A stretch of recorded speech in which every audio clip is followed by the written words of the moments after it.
Hi, I'm Maggie. I work at the Plainfield Library and I'm going to book talk today. I'm going to tell you about an exciting new series that I discovered. The author just finished her second book and her first one was written last year. This is the author. Her name is Lyndsay Faye. She's an aspiring actress. That's what she wanted to do with her life. She was born in the Pacific Northwest, and as a young woman she moved to New York City hoping to get some acting auditions. Ended up working as a waitress in a restaurant, which the city then bulldozed, and she found herself changing her career path.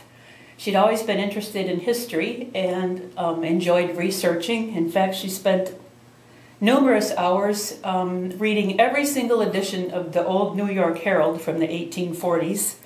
Her first book was about Jack the Ripper, and her second book is the first book in a new series, which I think is very exciting. The first book was called The Gods of Gotham, and it takes place in New York City in 1845 and is about the introduction and establishment of the NYPD, the New York Police Department.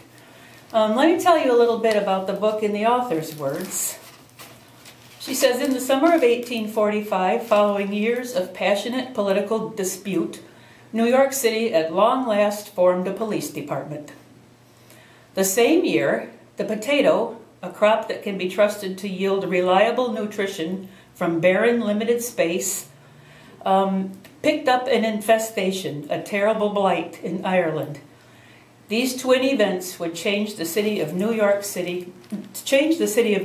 forever.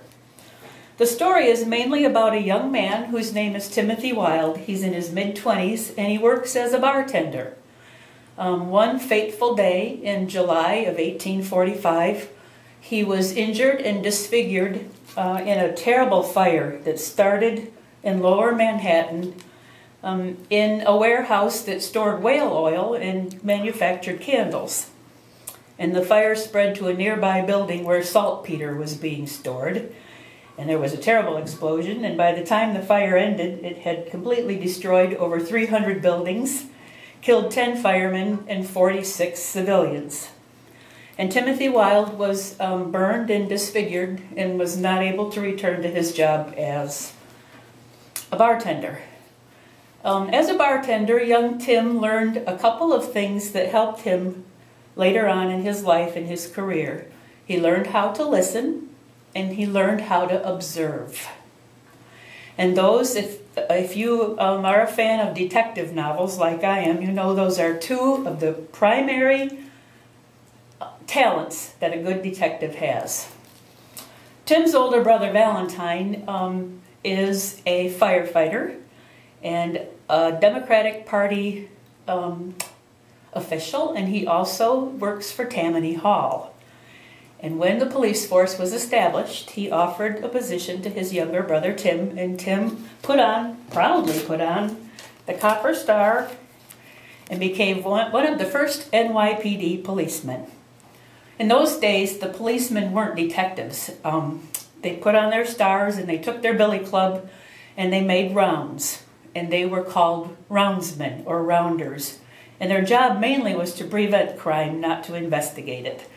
And as one of the younger members of the force, Timothy was assigned to the notorious 5 Points district of the 6th Ward, which at the time was teeming with tens of thousands of brand new, fresh off the boat Irish immigrants who were fleeing the potato famine. There was a lot of racism and prejudice against the Irish in those days. And one of the things that Timothy did was try to keep peace in that really notorious and rough neighborhood where people were crammed in 20, 30 to a small room. Of course, the families all had 14, 15 kids. And the crime that he investigated in this book was the murders of 19 small children.